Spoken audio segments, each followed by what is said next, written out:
Carly Ryan, a bright teenager whose sudden disappearance in 2007 devastated her community, was deeply in love with her boyfriend, Brandon Kane. According to police, the two shared many similarities, but Brandon harbored dark secrets that Carly was unaware of. Investigators later discovered that Carly and Brandon had been in a relationship for some time before the tragic events unfolded, and everything had seemed to be going well between them. However, things took a dark turn when Carly failed to return home after a night out with friends in February 2007. Before leaving that day, she had acted unusually, repeatedly asking her mother for hugs. It seemed as though Carly sensed something was wrong, but didn't know how to stop it. That night, her mother felt uneasy, though she couldn't have imagined how terrifying the situation was about to become. Carly Ryan was born in Stirling, South Australia. In January 1992, Carly was raised primarily by her mother, Sonia. Her father's whereabouts were never mentioned, so it's reasonable to assume he wasn't present in her life. Carly grew up during the early boom of social media, a time when new platforms seemed to emerge almost daily. This was before Facebook became the global powerhouse it is today. The events surrounding Carly's case took place between 2006 and 2007, an era when platforms like MySpace, Zynga, and Tumblr, along with various instant messaging sites, were at their peak. Online safety standards were far less developed than they are now, making the internet both an exciting and dangerous place to be.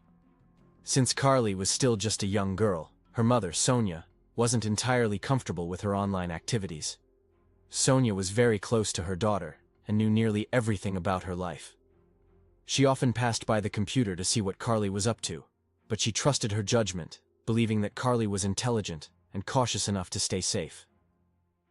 Sonia later explained that she was aware of everything happening in Carly's life. She was deeply involved, though not in an overprotective or controlling way. Instead, her presence reflected a loving mother-daughter bond.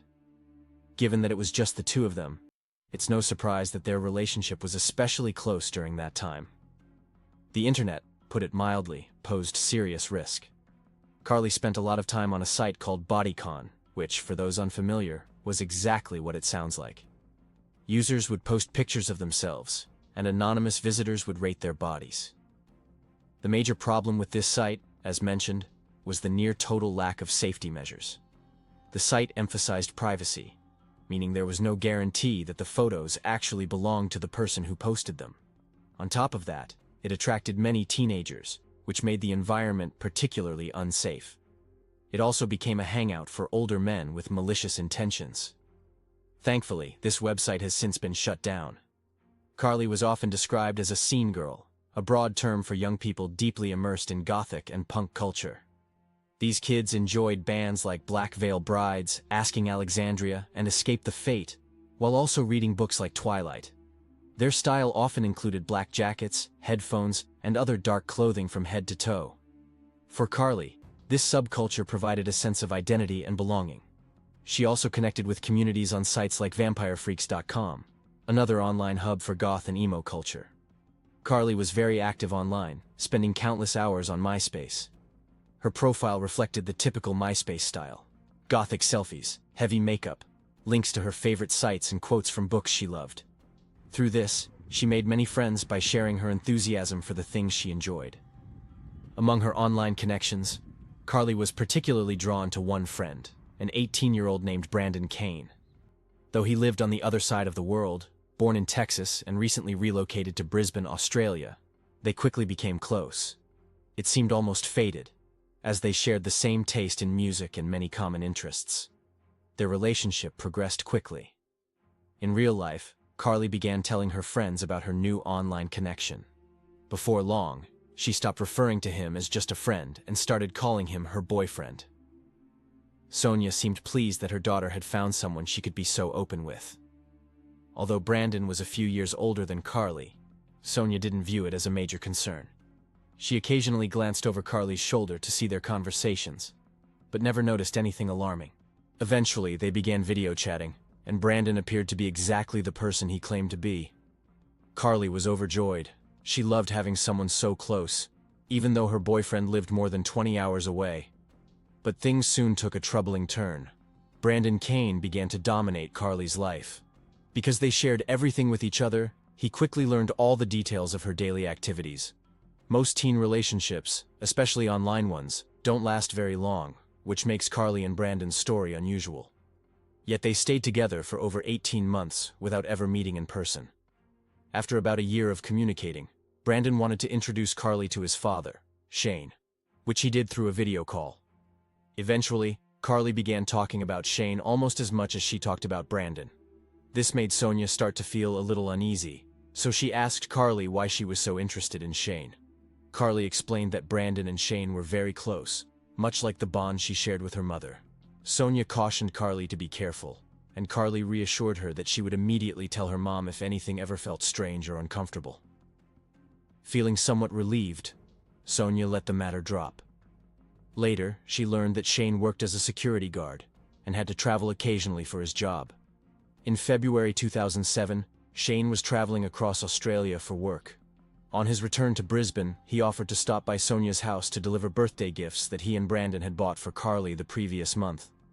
Sonia found the visit a little unusual at first, but Shane arrived dressed in his security guard uniform, which made his story seem legitimate. He appeared neat, professional, and completely ordinary. Carly and Sonia felt comfortable enough around him that they invited him to Carly's birthday party the following day, and even allowed him to stay overnight.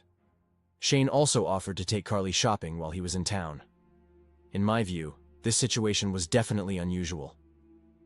Why would a man in his 50s take a young girl shopping? It also felt odd that he was her boyfriend's father, especially since they had only just met, and there was no indication that Carly's mother would accompany them. The next day, however, at Carly's birthday party, things began to feel even stranger. From the moment Shane arrived at the party, it was clear that something was off. He appeared visibly uncomfortable as Carly's family and friends began to gather. There wasn't a single moment that stood out dramatically, but Sonia started to notice that Shane seemed unusually protective of Carly. It seemed as though Shane and Carly were inseparable. He didn't let her wander far and stayed by her side throughout the party, barely speaking to anyone else. The following morning, however, the situation took a troubling turn. When Sonia checked on Carly, she found Shane and Carly lying on Carly's bed. One account claimed that Shane was lying on top of Carly, which understandably would have made her extremely uncomfortable. Sonia immediately intervened, insisting that Shane leave, and he didn't resist. He seemed to realize he had been caught. After he left, Carly confided that Shane had tried to pursue her romantically several times, but she had always turned him down, insisting that she liked his son more than him. Carly then told her mother about the birthday gifts Shane had brought her. While the specifics can't be shared here, one of the gifts was clearly inappropriate for a 50-year-old man to give his son's girlfriend. That's when Sonia fully realized what was happening. In the days that followed, she took all the right precautions. She restricted Carly's access to her phone and social media, keeping a much closer watch on her online activity. Sonia also called Shane, warning him that he was never to contact her daughter again or she would involve the police. While these measures may seem strict, they were never meant to punish Carly, only to protect her. All of these actions were taken to protect Carly. From what Sonia has shared since then, it seems she did a good job explaining the situation to her daughter. While it's unfortunate that Shane's behavior forced Carly to lose some of her freedoms, a parent's priority has to be their child's safety. That said, everyone knows what it's like to be a teenager. If you really want to do something, you'll find a way regardless of what your parents say or do. Carly wasn't ready to let go of Brandon. She thought what he did with Shane was shocking, but she didn't blame him.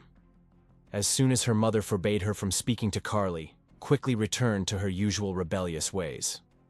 Carly continued to communicate with Brandon whenever she could, but this time she kept it a secret from everyone, including her mother. In February 2007, after a few weeks, she told Sonia that she was going to spend the night with some friends. She dressed in her best clothes and headed for the front door. According to Sonia, Carly's behavior started to change in a noticeable way at that moment. She repeatedly asked her mother for hugs, as if she wasn't ready to leave for some unknown reason. Her mood seemed different, and while Sonia couldn't pinpoint why, she felt a pang of concern. Wondering what kind of mother could say no to a final hug from her daughter, Carly looked at her and said, "I love you, Mom." The door closed, and Carly was never seen again. After going out with her friends that night, she didn't return home. By the next morning, Sonia realized something terrible had happened and called the police to report her missing, a parent's worst nightmare. But the situation was about to become even more harrowing for her. Sonia faced an unimaginable ordeal that no parent should ever endure. While pacing anxiously around the house, desperately hoping for any news about her daughter, she heard a knock at the door and saw two stern police officers enter. As we all know, this is never a good sign. Yet even then, Carly's mother was unprepared for how devastating the next revelations would be. Investigators discovered a body floating in Horseshoe Bay early that morning. It was identified as Carly Ryan. Forensic analysis revealed that she had suffered at least 19 injuries, each more horrifying and tragic than the last. Security camera footage and witness statements later confirmed that Carly had last been seen on Horseshoe Bay Beach around 9:30 p.m. the previous night. It was later revealed that the people she had been with were actually a man and a teenage boy who had arrived in the area in a blue car, a detail that eventually helped authorities track them down. Strikingly, Shane and Brandon did not exist. They were fabrications. It took police 11 days to apprehend Gary Francis Newman and his teenage son following Carly's death at Horseshoe Bay. In Australia, but the law protects the identities of juvenile offenders, so Gary's son has never been publicly named. It quickly became evident that Gary was behind both the Shane and Brandon personas. He created these online identities to lure young girls and manipulate them into falling for him, following their lives both online and offline while pretending to share their interests. The fact that Gary either persuaded or coerced his teenage son into participating makes the situation even more disturbing. Very little is known about his son, so it's unclear whether he was a willing accomplice or another victim like Carly. Essentially, Gary was the one communicating with Carly online for over a year, and he would involve his son in video calls to make the interactions seem more genuine. 1338. Both Gary and his son had shared images of the teenage boy. Shane, or rather Gary, was furious that he had been caught lying on Carly's bed and forced to leave her home. He had meticulously planned the scheme for over a year and a half, but it ended abruptly. Still, he couldn't let it stop. He felt he needed to see Carly one last time. This time, he brought his teenage son along to help carry out his plan. Carly, believing she was finally going to meet her online boyfriend in person, left her house that night. She told her mother she was going out with friends, but in reality, she was heading to meet the man she thought was her boyfriend. Carly sensed that something was wrong, even though her mother had warned her about both Shane and Brandon. Despite this, she chose to take the risk. That night, Carly was understandably fearful about leaving her house because she recognized the potential dangers. Her mother also felt uneasy, but with Carly lying about her plans, there was little she could do to intervene. Carly had no idea just how perilous the situation would become. She bears no blame. She was entirely a victim of a cruel and manipulative predator. Unfortunately, things were about to get even worse. Police didn't search Gary's house until nearly 2 weeks after Carly's body was found in Horseshoe Bay. When investigators arrived, Gary was in the middle of communicating with another young girl online. Detectives searched every room and discovered a notebook containing at least 200 online aliases that Gary had used. It appears he kept this notebook to maintain consistency in his lies, preventing the people he deceived from discovering his true intentions. Only 2 of the names in the notebook were Brandon and Shane, less than 1% of the total identities he had created. Investigators found details such as names, ages, jobs, hobbies, and other information linked to each persona. Since Gary had used 2 different identities to communicate with Carly, it's possible he had targeted another 100 victims. If he employed the same father and son tactic with each, the actual number of potential victims could be much higher, though the exact figure is unknown. The notebook also contained a wealth of critical evidence, including the usernames and passwords for all his fake online accounts, providing the final proof police needed to apprehend him. However, even with justice served, incarceration does little to alleviate the grief of families who have lost a loved one. Every night at the dinner table, Sonia now has no one to share a meal with, a reality that makes her loss even more painful. The day she lost Carly, her world shattered. Her goals, purpose, and dreams were all gone, never to return. Thankfully, Gary was sentenced to life in prison. While he is technically eligible for parole after 29 years, he was 50 when the crime occurred, meaning it will likely be around 80 years before he has any chance of seeing the outside world again. We can only hope that day never comes for him. After Gary's sentencing, his ex-wife spoke out about the reasons behind their long-ago separation. She revealed that Gary had been shockingly abusive, striking her multiple times and forcing her into actions she didn't want to take. This ultimately led their teenage daughter to realize she needed to leave with her 3 children. When Gary turned his attention to his son, he didn't even seem fazed. A tragic detail later, he involved his own son in his online schemes and continued his manipulations until it all came to light. Gary's son was ultimately found not guilty of any crimes, which strongly suggests that he too was a victim much like Carly. Sonia felt compelled to take action to protect other parents and children from similar dangers. This led her to establish the Carly Ryan Foundation, which educates kids and parents about the risks posed by online predators through certified safety programs and regular seminars. Additionally, Sonia played a key role in bringing Carly's Law into effect, an Australian law that allows prosecutors to charge and convict online predators before they have the chance to harm a child. The law works by examining chat logs to determine a person's intent and allows prosecutors to convict an adult who misrepresents their age to a child. Thanks to this law, countless lives have already been protected, and Sonia was the driving force behind its creation. Without her efforts, many other children could have suffered the same fate as Carly.